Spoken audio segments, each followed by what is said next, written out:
haven't done one of these in a bit, huh, guys?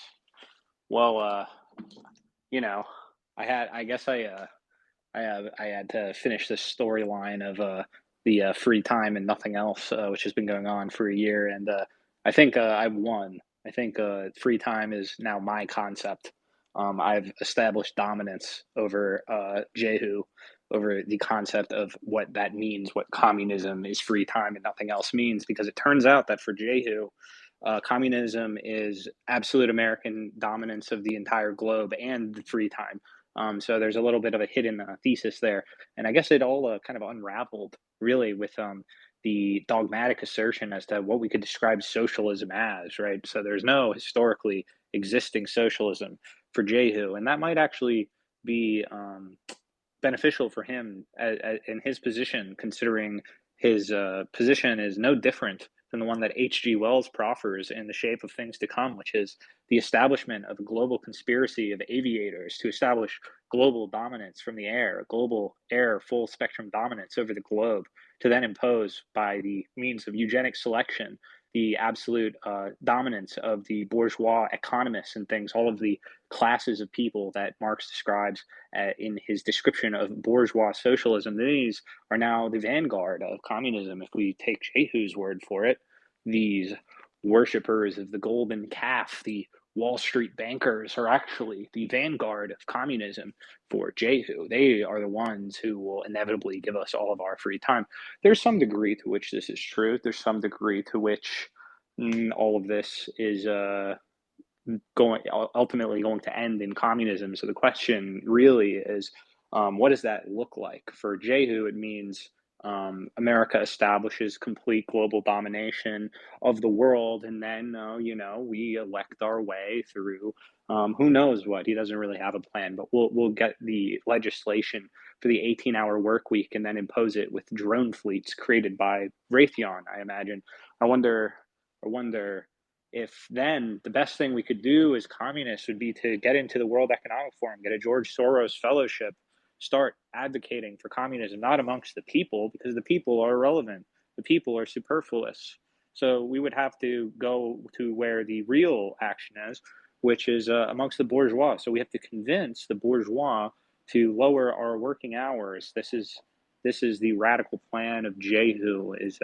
We shall convince the capitalists at BlackRock and Vanguard that they should lobby for a reduction of our work hours.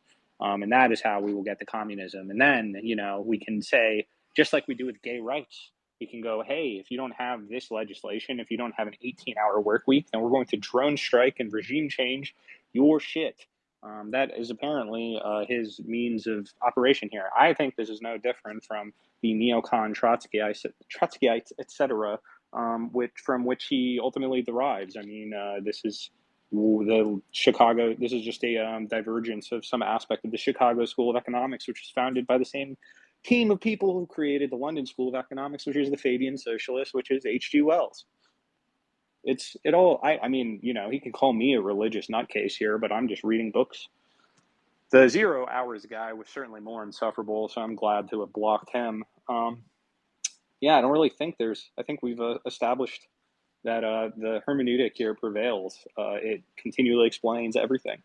Yeah, if we can't call this form of the H.G. Wells literally called for the creation of an organization modeled after the Jesuits to create an alternative communist party to the Russians and challenge them for global domination. And it's like, well, here we are, right? And if you go study at the Chicago School of Economics, et cetera, you can get a job at one of these think tanks and you can help advocate for America as the vanguard of liberal internationalism, globalism, the future, the bedrock upon which communism will then be built. Well, first, we need to create this international socialism through things like the IMF and the World Bank and the UN, et cetera. And then from there, then we have that. Well, that's when communism will be produced by fiat. Communism will be produced by fiat is kind of another way you could put Jehu's position. Um, I think that he's correct about free time being the ultimate end and goal here, because I thought that was a way of unseating the worship of capital in and of itself. But ironically, he doesn't seem to follow that all the way through, because he said, "quote, there is no God but capital." So I don't know. I would say there's no God but free time. I would say God is free time. That is, man is free time. Time is the concept.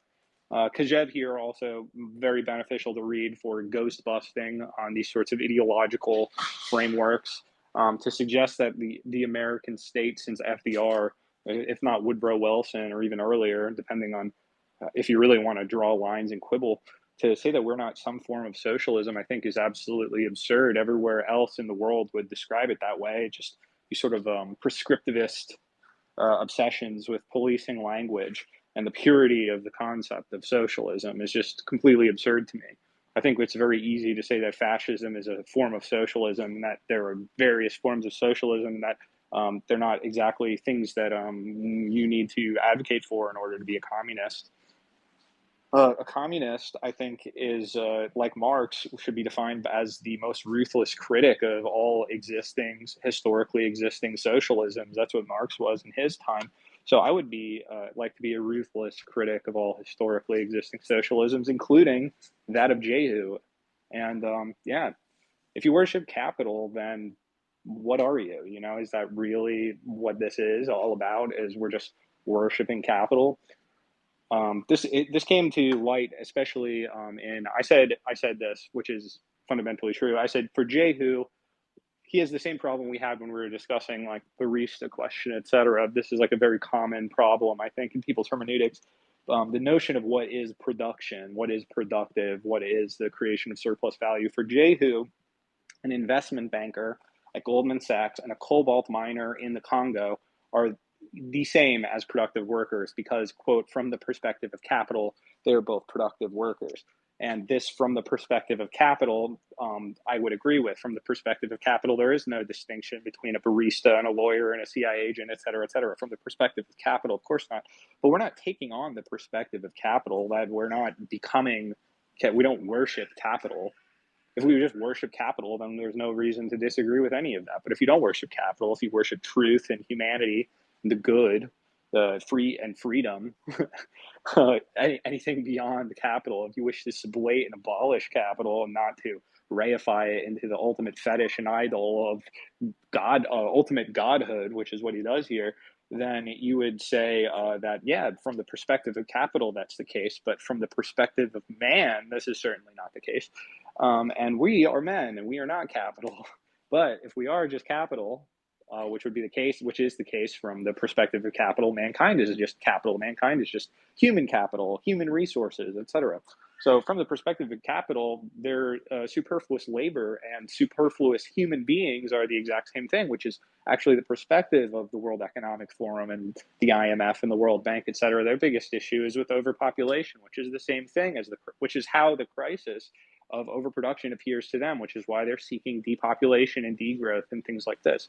That is their way of managing the crisis of, you could call it capitalism, I would call it socialism, I would call it international market socialism is what I would call it. And I think that's very easy to back up, considering that all of these great capitalists of the 19th century became socialists, openly ardent socialists. You can go read New York Times articles from the 1880s and the 1890s about Carnegie and Rockefeller and Morgan and all of these capitalists who had come around to the idea of socialism because they actually saw inevitably that the form of capitalism that existed in the 19th century was impossible to maintain forever. So there would have to be the creation of some sort of socialism, even to maintain the illusion of capitalism, which is what we live under right now. And this is commonsensical to most people in America. They say this is corporate socialism, this is corporate welfare, this is fascism. The Biden is a fascist, he's a socialist, he's a Marxist, etc. Why do they say this? Do they say this because they're stupid, uneducated, religious kooks?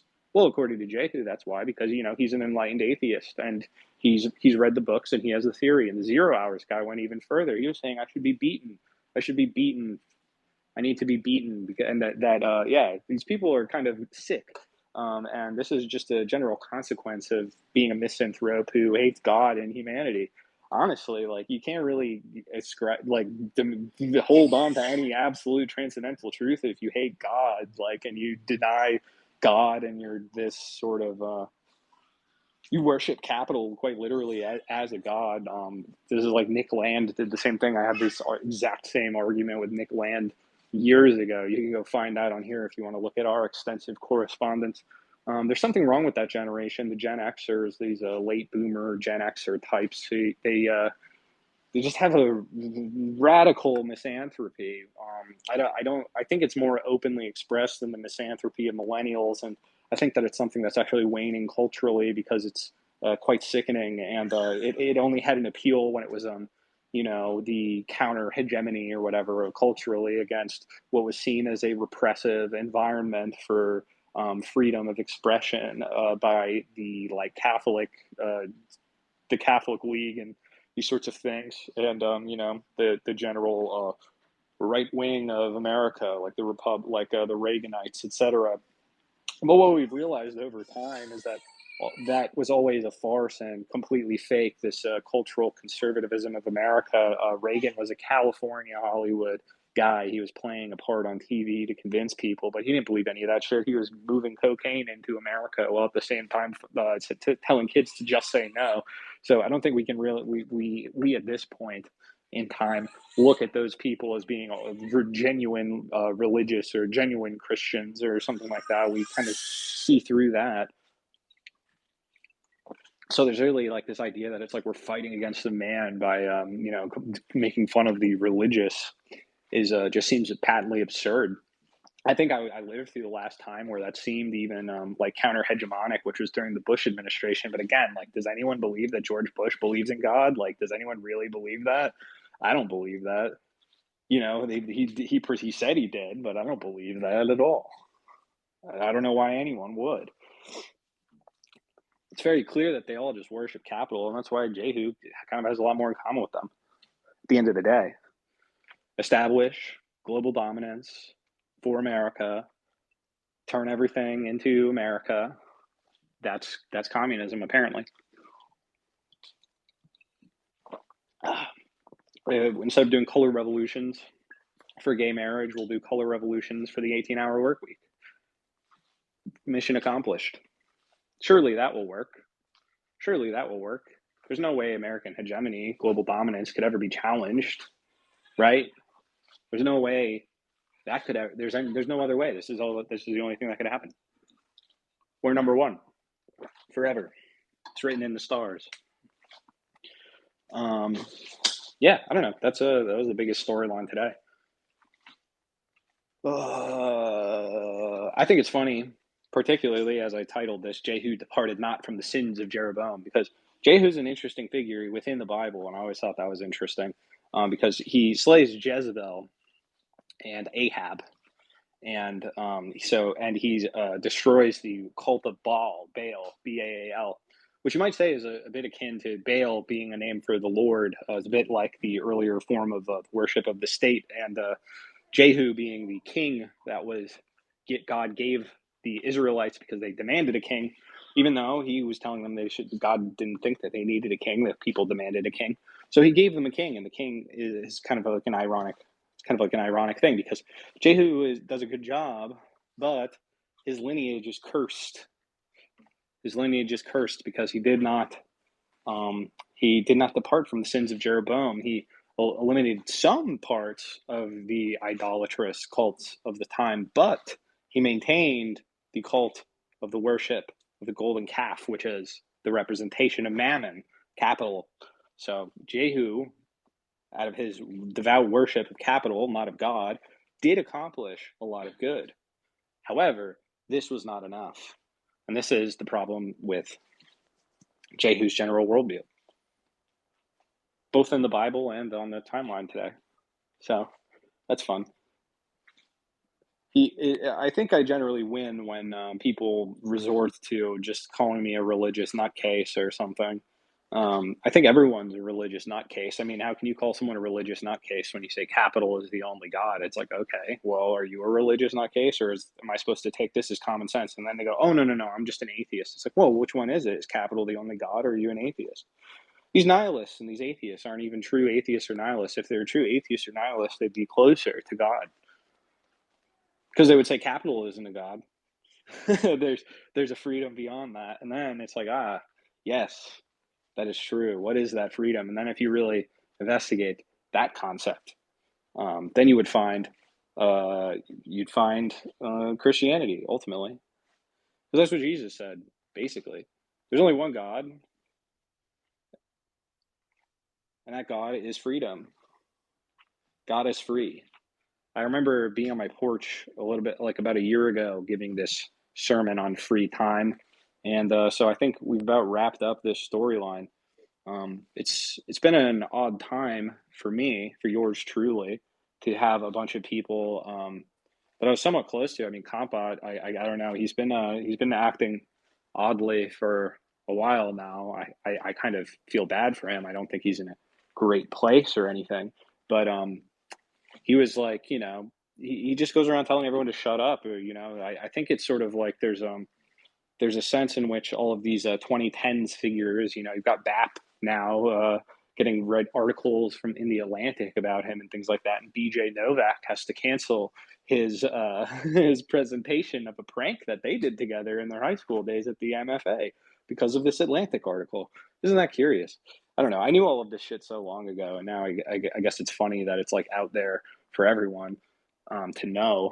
But there's just like I don't know, people are trying to rehash shit that happened in the 2010s, but already the situation has changed. Like what Trump represents at this point is very, very different, even from 2015, 2016.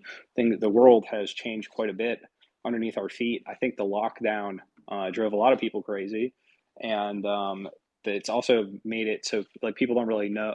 I don't think people understand quite how much this has radicalized people's temperaments in general. Like you can look, for instance, at the African American perception of Trump from 2016 to today is a radical distinction. They were championing his numbers when he got up to like 8% or something in 2020, but that's up to 20%, and that's entirely due to the Biden administration and the COVID policies and these sorts of things. There's been a radical change in how people are viewing things in general, especially things like public education, et cetera. I just had this conversation not too long ago. I have a lot of public educators in my family, and they were asking me about my feelings about public education, et cetera, because I have a child now, and I was like, well, there's no way in hell I'm sending a child of mine to an American public school, like just going to put that like where they just throw them on an iPad and they get on Zoom calls and they're being taught Lord knows what, nothing of value. And the teachers in my family couldn't. They were like, "Yeah, you're right. They all hate it. They all hate teaching now. The kids are all fucked up. All the kids are getting speech pathologies and things like that. They're just generally mentally ill for having been forced to wear masks and go through this totalitarian nightmare at such a young age. Like it's really, really saddening if you think about it. Um, it really moved me to tears when all of this was going on. Oh, I made a forget which episode of the Fairy Queen podcast has this on it, but I made a like audio montage which included like a little kid at his town hall meeting, a PTA meeting, talking about how he learned the word hypocrisy and he was using it to describe the administrators of his public school. And this is like a 12-year-old, and like them taking away recess and things like this really moved me to tears. Like I'm even getting choked up a little thinking about it.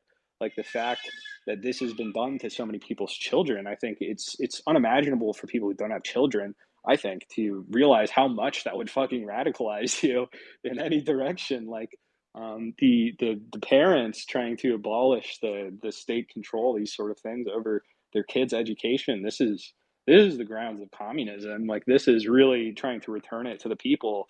And why isn't it that our community schools are not governed by the community? Why do they have to answer to Uncle Sam and the federal government, all of these mandates and things like this? Why aren't they just governed by the local community as they were from time immemorial in New England, especially? Well, it's because of the Rockefeller Board of Education. It's because of these elite socialists. All of these things were real. Like under capitalism, under this pure capitalism of the 19th century, the capitalists had no interest in educating anyone's children for any reason. They were just interested in making money.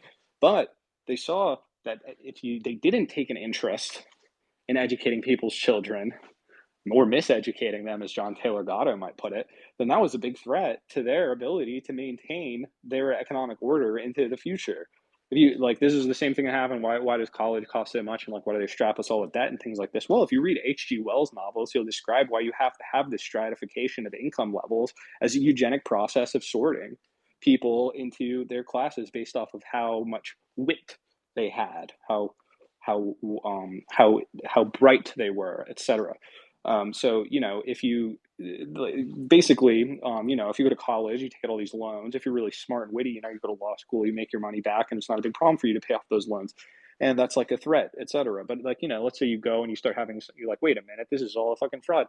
It's like, well, you're still gonna have to pay off those debts, my friend. And so then if you get shunted down into the lowest level of manual, into the lowest wage level, and you're strapped with this debt, then the idea is that you can't procreate. So then you iterate this over time, and you'll be left with only the brain workers, the administrators, the samurai, as H.G. Wells calls them in another one of his novels about the open conspiracy and the New World Order. All these things. H.G. Wells, I think, is one of the most important writers of the 20th century. George Orwell said that he physically changed reality, in the sense that H.G. Wells was so influential as a writer that the world is actually different because of his influence in all levels, because the realities of global governance took so much from his own theories and his own theory casting about what the future would look like. Science fiction is in fact the bedrock of economics.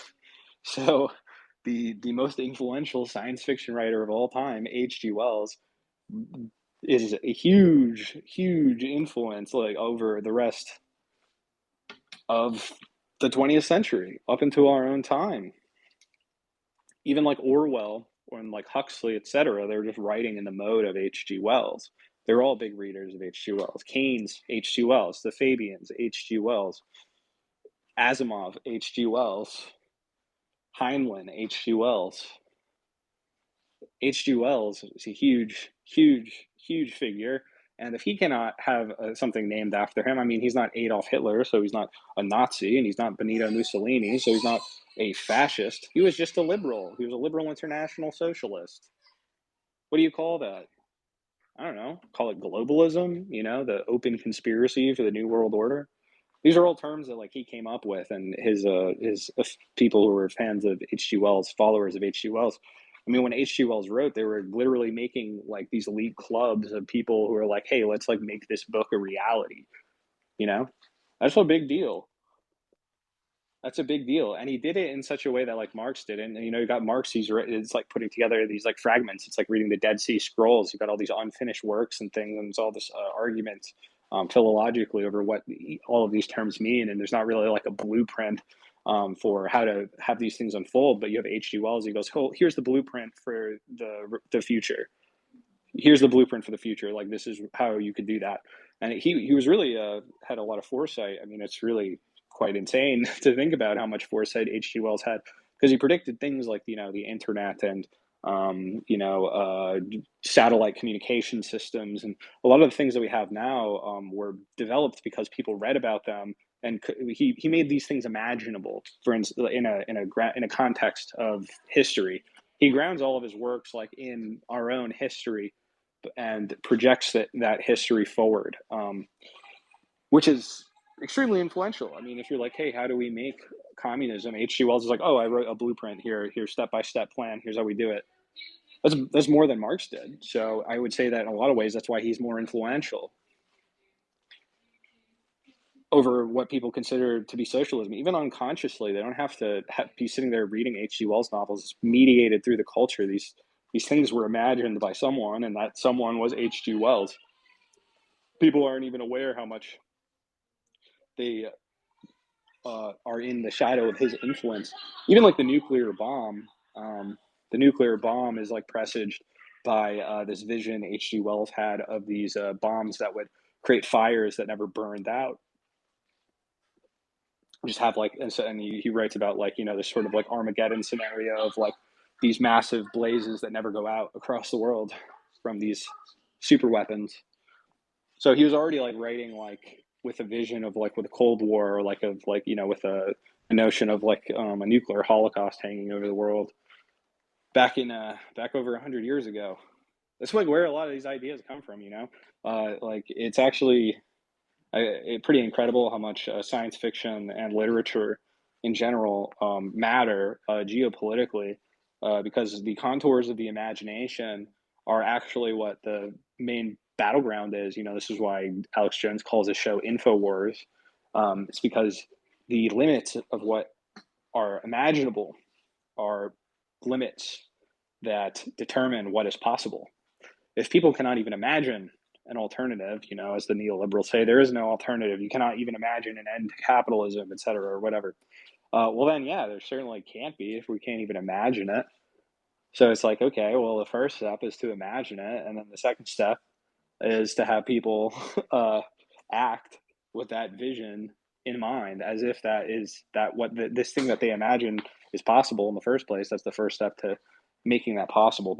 Like, this is a pretty commonsensical way of putting this, but if you read Nick Land and other people like that, they can come up with these like meme magic, occult, blah blah blah notions, theosophical notions of the same thing. The power of positive thinking, manifesting is how people on TikTok would put it to you today, etc.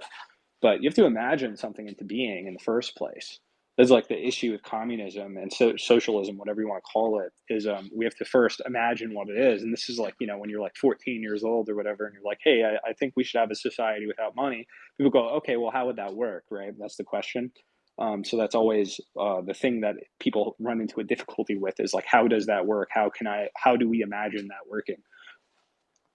That's the question we all have to answer all the time if you want to, like, politically.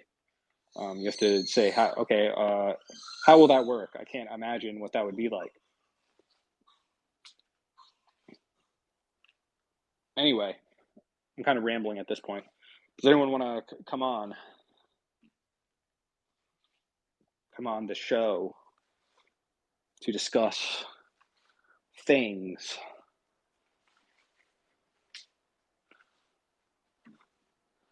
Yeah, no. Someone? Anyone? I could just keep rambling. I don't know if it's making sense or not. I like having someone to bounce ideas off with. Oh, okay, cool. We got Valley Walker. How you doing, Valley Walker?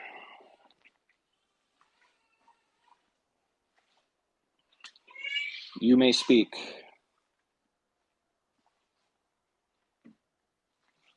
Oop, hello, is it working? Hey, what? Yeah, it's working. What's up, man? Okay, hey, just wanted to say first of all, I'm a big fan of your work, but second of all, one of the things you were talking about with Jehu earlier, I thought it was really interesting, um, in terms of what MAGA wants, in terms of what America First means to MAGA, because I actually come from a uh, very MAGA family, Yeah, um, and you talk to them, and it's pretty clear to me that you know they're very much harping on the kind of bad trade deals that Trump used to talk about all the time, and the whole idea to them, at least, whether this is the goal of Trump or not, is to axe those trade deals and basically reestablish American industry, yeah, and that to me seems like that's the whole point of it. And it seemed, a lot of my experience with MAGA, it mostly comes through my family, which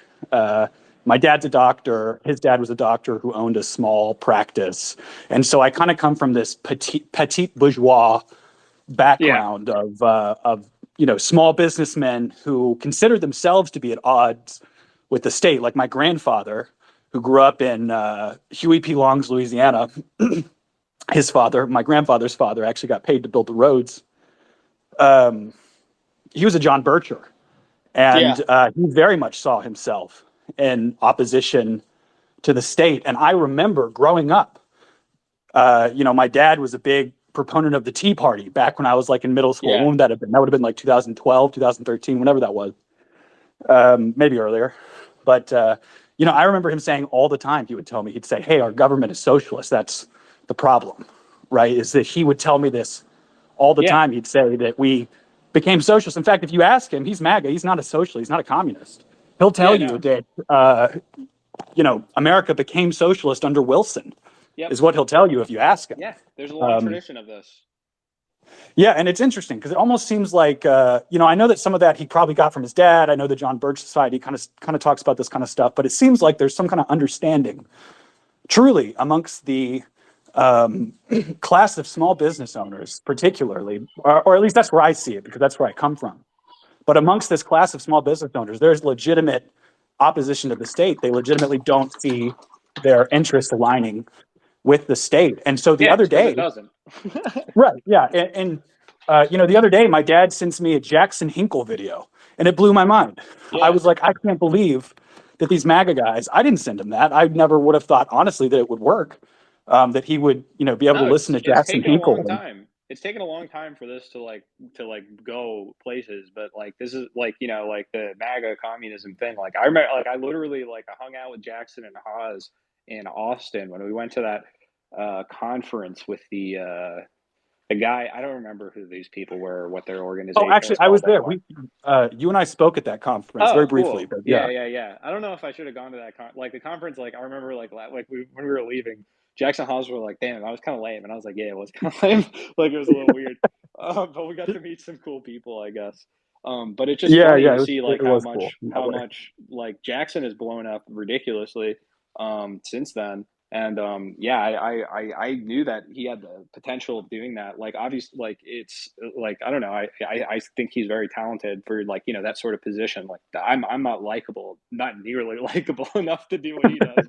People hate me, which is very clear. Like I don't Well, know, but I'll say that Jackson and he's not the only one, but he's kind of got a good understanding of how to use the language that conservatives use, right? Because I mean, that's how the way Jackson speaks is how my dad was speaking, the kind of language he uses back in the Tea Party days. That's how they talk, and it's how they understand these very yeah, the Tea Party was right particularly though. Like if you look back and you're exactly like, let's right. look at Occupy versus the Tea Party, who is more correct, and like who Yeah, ultimately like was more on the money, you know? And it was like, oh, the Tea Party yeah. was. I feel like, and it's very, I feel like emblematic of kind of the American or maybe just the Western psychosis that everybody looks at Occupy versus the Tea Party and they see Occupy pretty much as the unambiguous good guys, Yeah, so to even though speak. that's where the progressive stack was launched by Right, and like it just be like literally what did Occupy accomplish? Like they accomplished like creating rank ordering for platforming of speakers by this metric of intersectional fucking oppressions or whatever. So it was like right, yeah, it's pretty fucking bonkers what Occupy did. But what's funny for me is that back in the day, like when Occupy was happening, I was like a little teenager in high school still. I think it continued. It was like my late high school years or whatever. And I was very much, like a self-identified sort of like anarchist, socialist type, like radical leftist or whatever, to differentiate from the sort of more normative liberalism of my area. But I always had this like I always liked hanging out with the Tea Party type people who had like conservative families or whatever, because I felt like they were the only people who had principles. So it was like I could talk to them about like principled things, and I would be like, like, hey, like, I think, like I was like like I saw them as having like the same ultimate like class concerns that I was trying to talk about, and I always found myself like hating all the other people who were like the Occupy Wall Street people. In fact, some of those kids now were like work for Elizabeth Warren.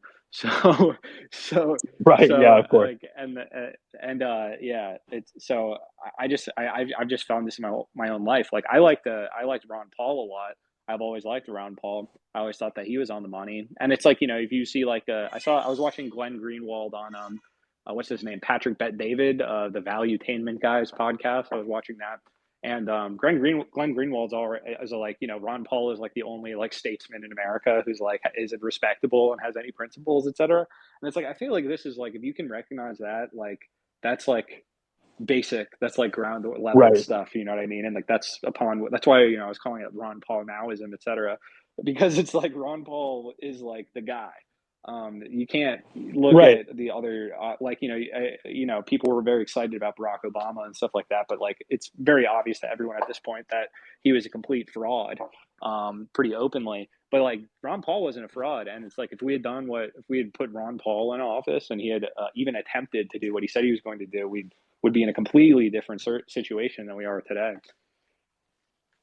Yeah, oh yeah, totally. And it's the interesting thing about Ron Paul is that, again, I mean, I remember my dad back in 2010 when I was 13 or whatever, uh, him talking to me about Ron Paul and saying he's pretty much the only good one, What's and the thing is go though ahead. that this basic like this differentiation, I think you can even make from within, especially Engels, when Engels writes about like the difference between like American conditions and European conditions, which he doesn't write that much about. Like ultimately, it's not like one of the main topics he's writing about, but there's little bits and pieces. He basically is like he's basically saying that like these German communists and things, these socialists, etc., who are leaving Europe and going over to America are like fucking up the American what would be like the groundwork of American communism, which he sees in like the free land movement and these sort of these like farm parties and things that were about land distribution, giving everyone the opportunity to take 160 acres and form their own communities and things like that. That's what he was saying would be the basis of American communism, would be these sort of like farm and labor parties, not the socialist parties, which were all these like immigrants to America at the time, who were Right. like completely opposed to like the people themselves, and you can see this attitude where it's like, oh, these people like they all fucking still believe in God, how cringe or whatever. And it's like, yeah, well, we don't have a state church here, so when people believe in God in America and they go to church in America, it's because they're choosing to do that, and it's like it's part of like their own expression of themselves. Like they don't have, it's not because they're following whatever the Pope says or whatever. It's because like they're instead of having like political parties in that way, be as much the important nexus of community organization. It was the church, like churches, like Ron Paul, for instance. He's always talking about like, oh, well, you don't need the state to provide insurance and things like that because churches do that, right? This is like how things were organized Huh. in America. Like I didn't know that all these actually. insurance companies Interesting. and things like that were first run out of churches. Like you'd be a member of the church, and the church would provide you your health insurance, et cetera, et cetera. That was like the Wow. community. I didn't know. Yeah, that's like where like literally in the concept of insurance was invented by Scottish Presbyterians.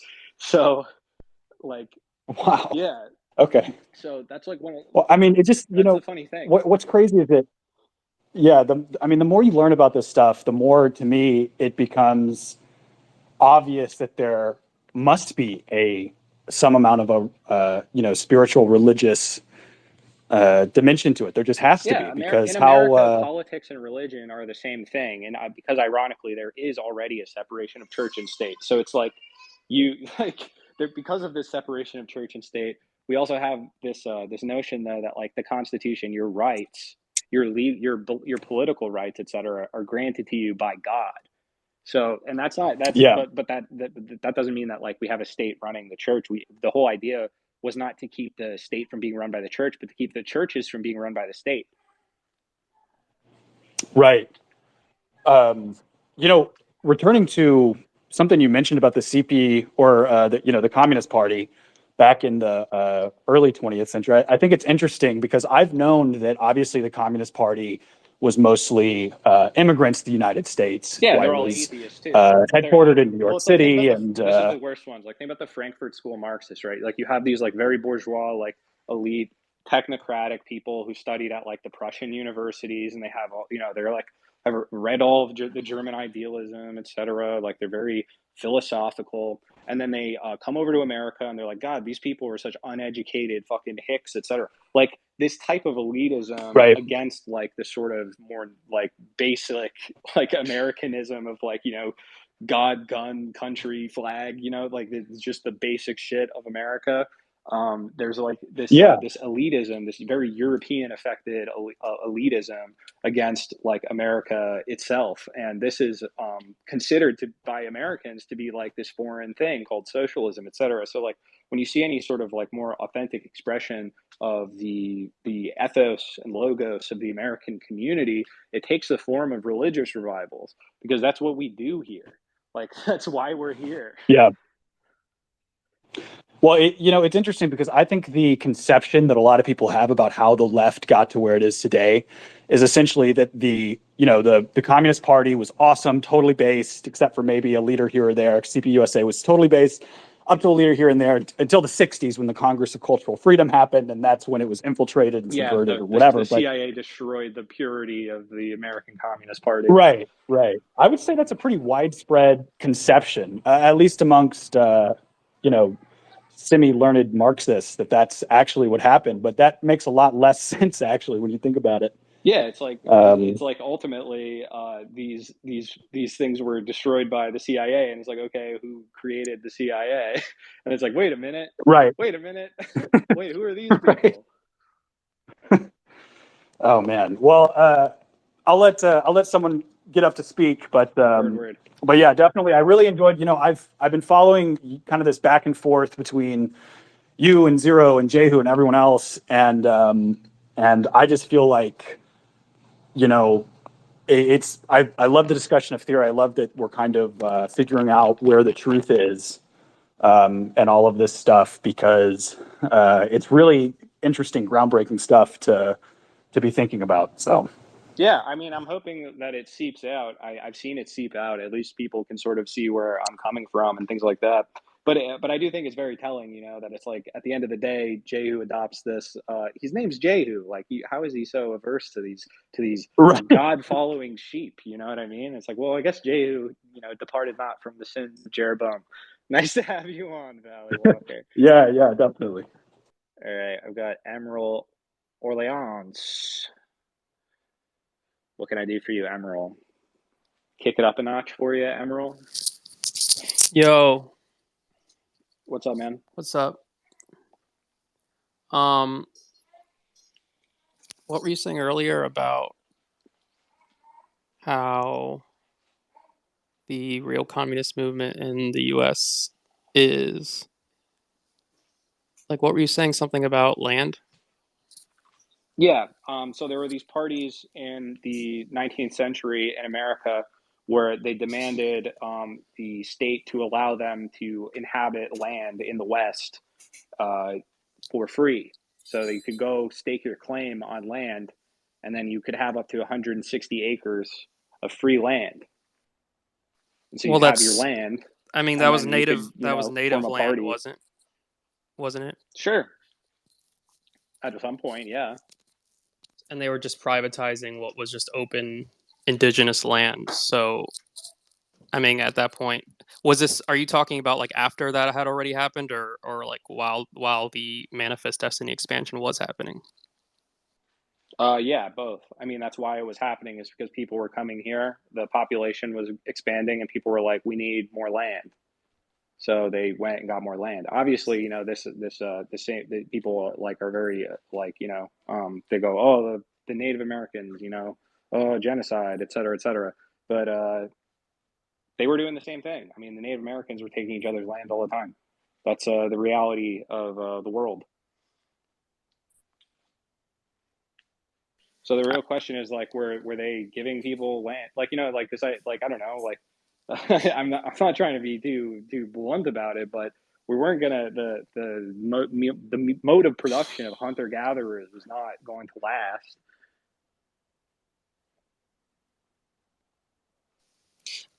Right, but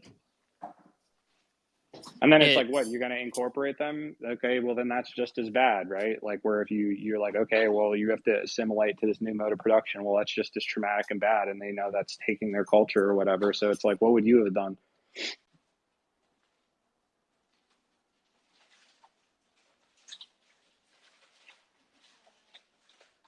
Okay, I guess Emerald's gone. He didn't want to face the harsh reality of of the world.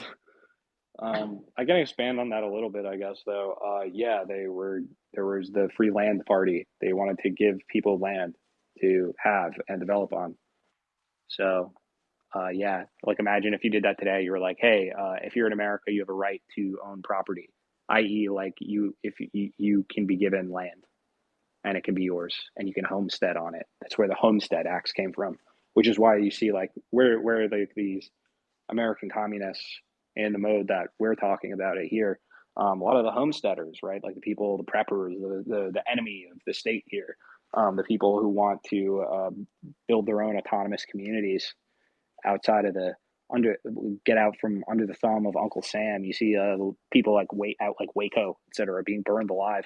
Their children burned alive because they didn't want to be subject to the dictates of the state when it came to organizing their community. I don't know. Maybe something quite similar happened in Maui recently. We'll see how that pans out if we ever get an investigation into how all that shit happened. Anyway, Caldera Commonwealth. What can I do for you?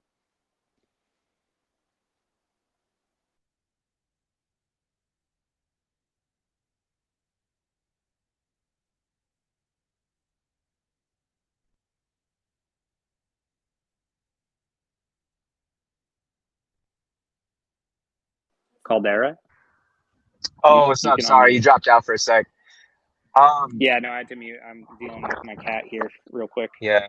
So, I find it interesting actually that this spat with Jehu would sort of pop up as I'm just getting into reading some of Jacques Ellul's work. And I was wondering if you had anything to say about that, because I find that the worshiping capital as God is definitely something that Ellul had sort of accused Marxists and perhaps Marx himself of doing, as if, capital in itself and its dialectical movement will be that which liberates us rather than, you know, Christ in himself. Well, Christ says you must make a friend of the unrighteous mammon, so that when ye fail, you shall be ushered into everlasting habitations. So you do have to make a friend of the unrighteous mammon, Yeah. Yeah. I agree. but that doesn't mean you have to worship that. Of course. That's a that's the difference. Yeah, I don't know.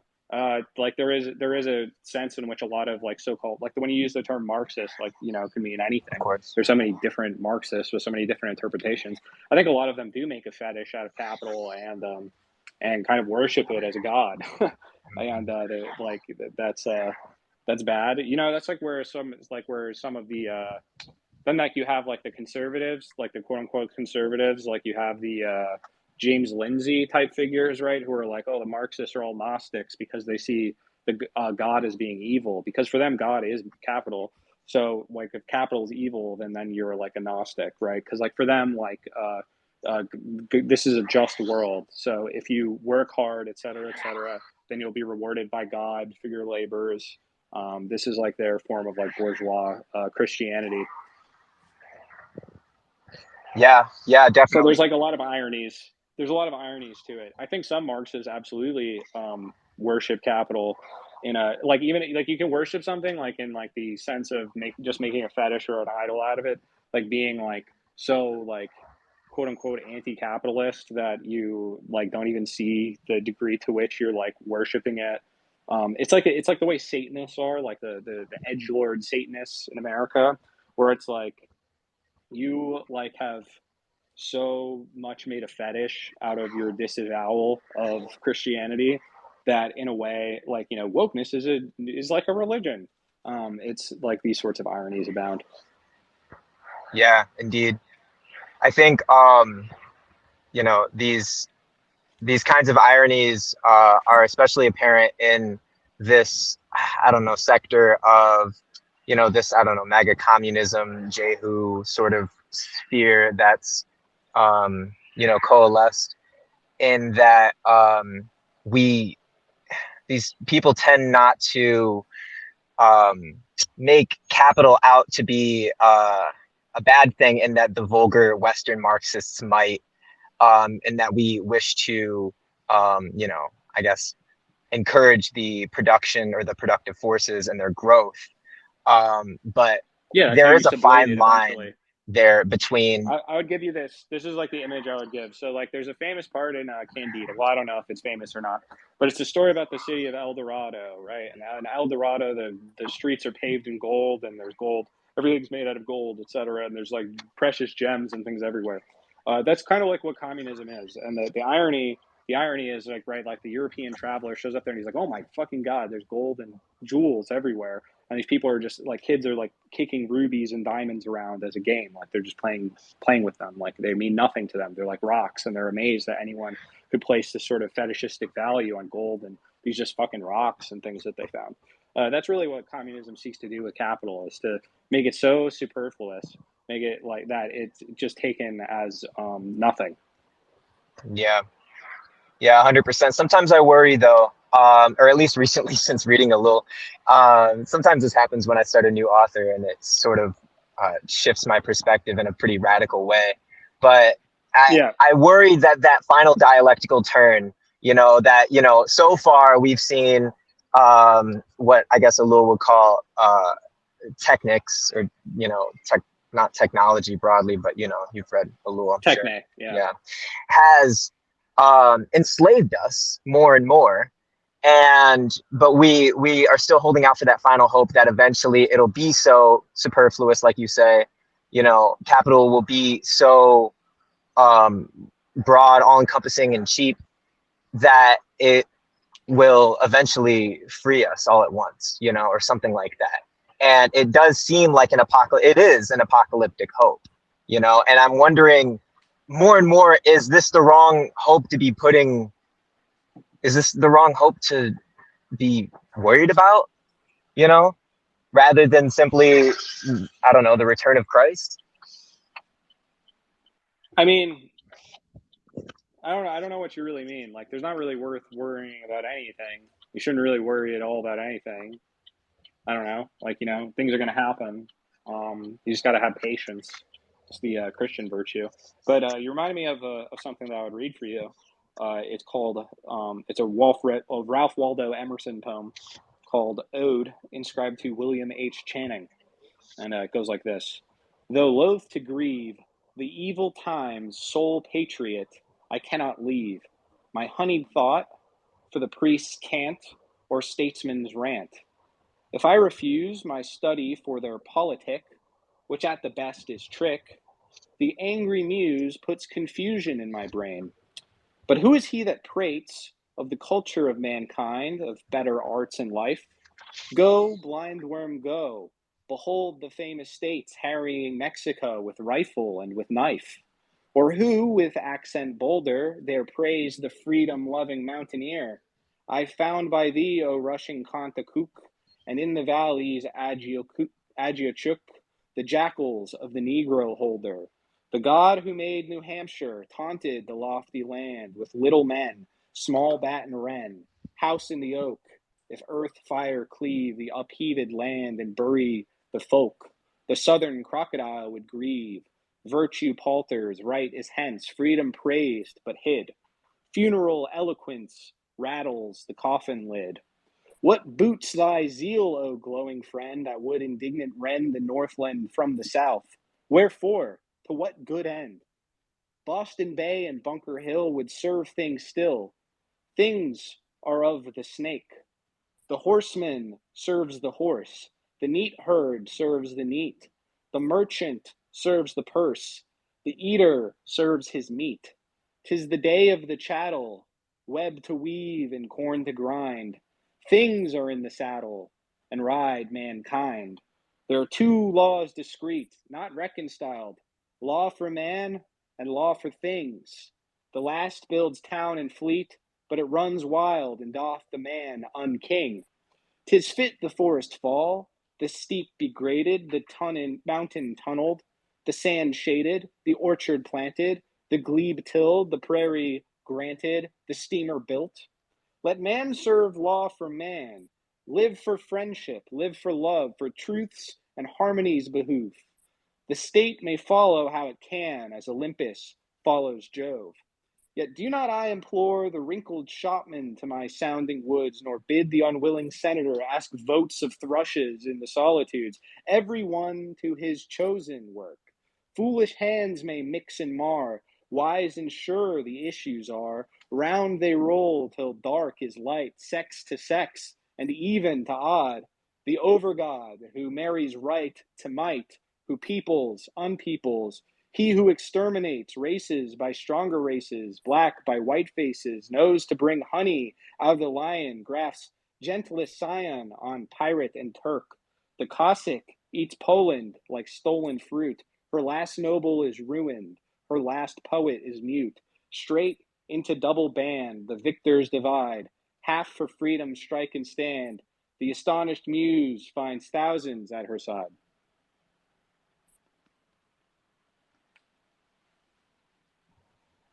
It's fantastic. I really appreciate your time, man, but I gotta go. That was really great, though. What was the name of that again?